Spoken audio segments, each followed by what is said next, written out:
Gente, essa semana eu fiz algo muito legal, que foi mergulhar, essa semana não, né? Faz umas 2 semanas isso, eu mergulhei no mundo de Michael Moorcock. Porque assim, quando a Mythos publicou o Eric nessa edição antiga, lá em 2017, eu li o quadrinho, mas assim, gente, sei lá, eu li, eu achei muito bom, mas eu não fui pesquisar, entender os meandros, o que Michael Moorcock quer dizer com Eric, qual é a ideia desse escritor. Então agora eu parei, pesquisei sobre Segunda Guerra Mundial também, sobre a história da Inglaterra, pesquisei sobre muitos assuntos para trazer nesse vídeo, então foi legal pra caramba, sabe? Porque, beleza, ler o quadrinho é legal, mas sabe, entender um pouco melhor é mais legal ainda. Aí nesse meio tempo eu descobri que o Moorcock tem uma treta, ou tinha, no mínimo, com o Tolkien. Eu não fazia ideia disso e... foi mal, nesse caso eu tô torcendo pro Moorcock. Tá, qual é o meu planejamento para esse vídeo que vocês estão vendo? Eu vou começar com uma introdução sobre as inspirações do Michael Moorcock, falar um pouco sobre essa pesquisa que eu fiz. Depois eu vou fazer um review breve sobre Eric, as minhas impressões no geral. E aí, por último, eu vou mostrar as diferenças entre a edição de 2017, né, ou seja, a edição anterior da Mythos e a nova agora de 2025. Tá, eu acho que não tem como não começar com o seguinte. Meu Deus do céu, gente, isso aqui é muito bonito. Sério, é surreal. Bom, primeiro, a capa é linda, tem esse foco gigantesco no rosto do Eric. Quando tu remove a sobrecapa, gente, dá uma olhada nisso. Eu postei lá no meu TikTok, sim, pra quem não sabe, eu tenho um TikTok, eu mantenho isso em segredo já tem alguns meses, porque eu tô meio que fazendo um experimento no TikTok. Porém, foi muito engraçado, porque é que lá eu alcanço um público que não é o público do Dois Quadrinhos. Então tá interessante, assim, sentir a galera, ver os comentários. Então, o povo babou, assim, tipo, o povo fora da bolha, uma galera mais da bolha literária, ficou apavorada, porque, gente, isso aqui brilha. E pra você ter uma noção, a sobrecapa, ela tem uma arte interna, ó. Reparem que coisa maravilhosa. É claro que a gente tá aqui pela leitura, pela experiência, mas meu Deus do céu, gente, é muito bonito. Vamos por partes. Primeiro de tudo, acho que vocês devem estar sabendo, talvez estejamos vivendo um grande momento de Eric no Brasil. Acho que, na verdade, com certeza.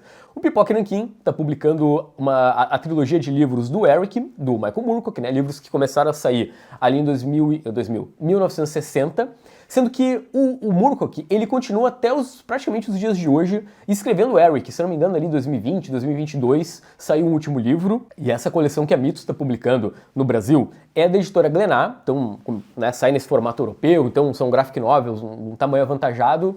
E aí vem a má notícia. Gente, o Eric, ele começou a ser publicado na França em 2013.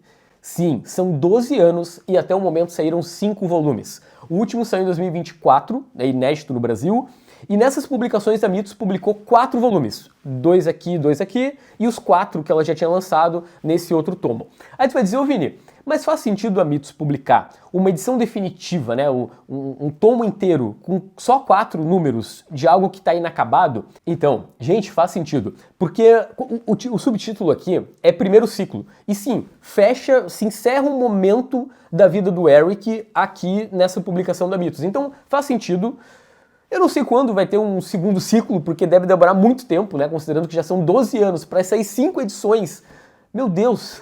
Até engraçado que eu tava lendo uns reviews europeus de Eric, e tem uma galera que tava reclamando, né, que no tomo 3, por exemplo, eles pulam muito do material do Moorcock pra contar uma história ali específica, né? Eu já vou falar mais sobre isso. Mas, gente, pô, os caras levaram 12 anos pra publicar 5 volumes, aí a gente tem que parar pra pensar que os livros do Moorcock, eles são tijolos, né? Acho que cada um do Pipoca e Nanquim tem algo como 700 páginas. Se eles forem adaptar tudo, provavelmente os meus netos vão ler Eric, e não eu. Digo, em quadrinhos, né? Como eu falei no começo, depois eu vou mostrar direitinho as diferenças entre as edições, mas vocês devem estar se perguntando, ô Vini, tem diferença?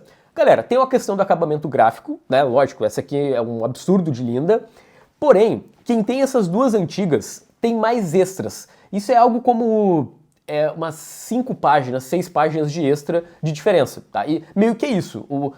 Até a questão da organização do projeto gráfico, tudo é exatamente a mesma coisa. Foi basicamente a Mythos compilando esses 2 álbuns, cortando alguma coisa. Eu imagino que é uma questão de... Sabe a questão gráfica de cadernos e quantidade de páginas? Eles tiveram que cortar uma parte para poder publicar tudo. Eu sou um cara que eu não costumo recomprar meus quadrinhos, eu não atualizo as versões, só, sei lá, é um papel jornal, a minha edição não tá muito boa, eu compro uma nova, mas em geral eu mantenho as mesmas. E especificamente essa edição, ela é muito simbólica pra mim, porque, foi quando a Mitos começou o selo Gold Edition no Brasil em 2017, então são álbuns nesse formato europeu, bem bonitos. E essa capa, gente, ela resume muito bem o que é o Eric. Primeiro que o Trono de Rubi, ele nem cabe na ilustração, como vocês podem ver, e ele tá ali no meio, ele não parece muito contente. Ok, vamos lá para uma introdução ao mundo de Eric. Eu peguei aqui a nova edição da Mitos. Um detalhe que eu achei bacana é que eles deixaram só o prefácio do Michael Moorcock abrindo aqui essa edição, sendo que na versão de 2017 o começo tem uma introdução do Alan Moore junto com a do Moorcock, que eu acho legal ficar só do criador do personagem aqui.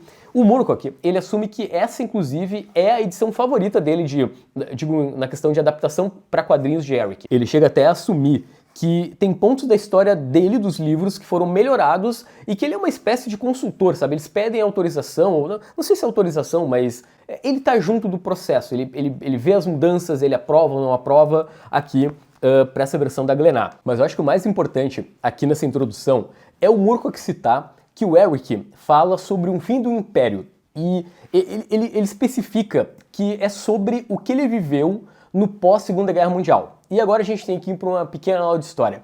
Para quem não está sabendo, em 1919, o Império Britânico se tornou o maior império da história da humanidade. Eu sei que tem muita gente que tem trauma aí das aulas de história, mas essa parte é legal. Para você ter uma noção, o Império Britânico então ocupava 25% do território do planeta. Era algo bizarro. Até aquela frase, né, o império onde o sol nunca se põe, também era aplicada a esse gigantesco Império Britânico. Só que aí veio a Segunda Guerra Mundial e a coisa não deu muito certo. E a Inglaterra perde esse papel de protagonismo, que vai ser ocupado pela União Soviética e pelos Estados Unidos. Então o Moorcock, ele fala muito sobre o Melniboné, que é o império do Eric, é uma representação do Império Britânico, que foi aos poucos perdendo, né, a sua grandeza. Até o próprio Alan Moore, ele tem uma frase muito boa num dos textos aqui que tem no encadernado da Mitos.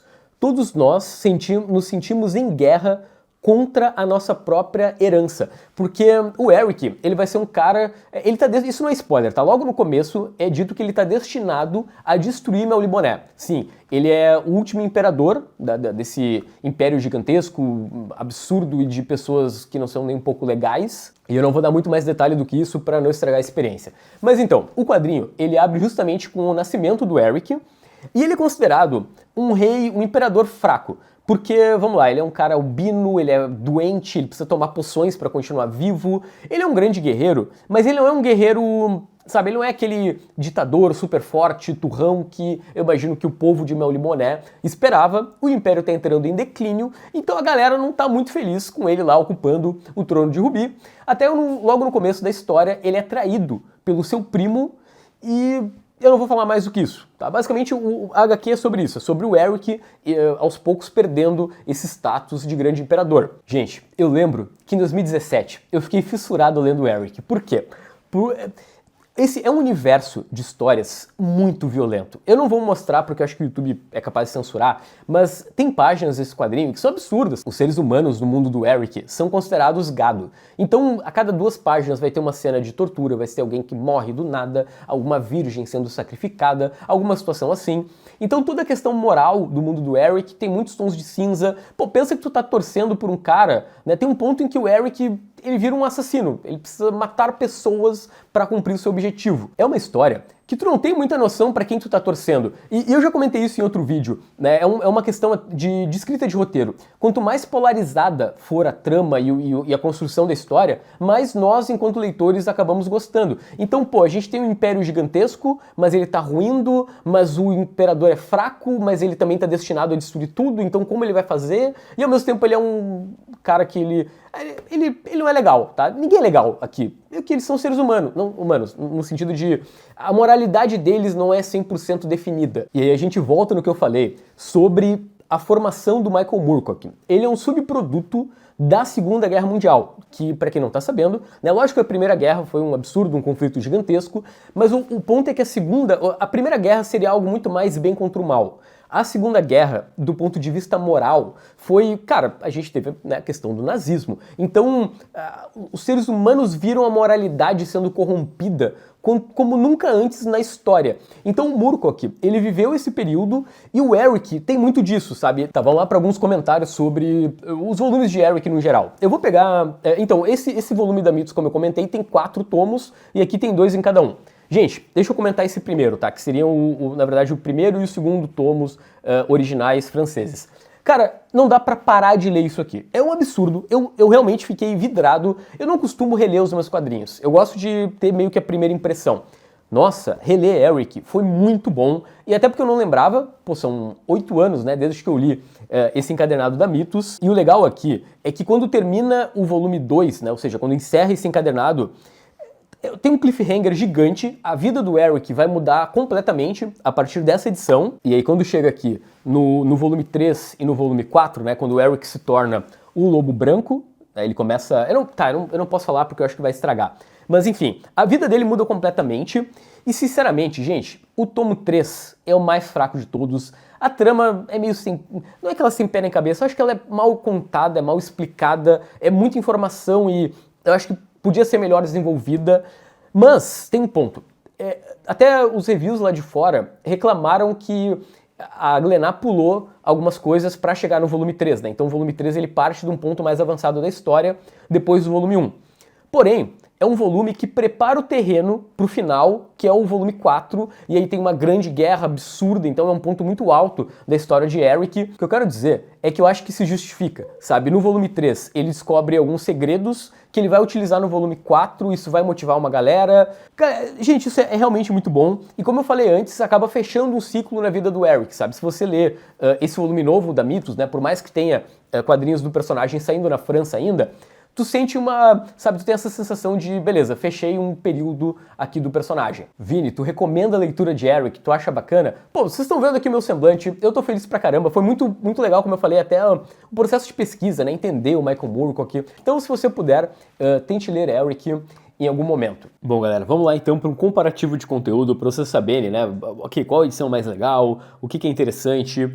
Bom, como eu falei antes, o projeto gráfico é o mesmo, reparem, a guarda das duas edições elas são iguais e, nossa, como é um quadrinho em tamanho europeu, é um pouco complexo de enquadrar aqui bonitinho. Mas então, a edição nova, ela abre com um prefácio do Michael Moorcock, como eu comentei, aí tem o primeiro livro, Trono de Rubi, a capa do volume 1 anterior da Mitos, e aí começa a história bonitinha, sempre tem uma citação aqui no começo.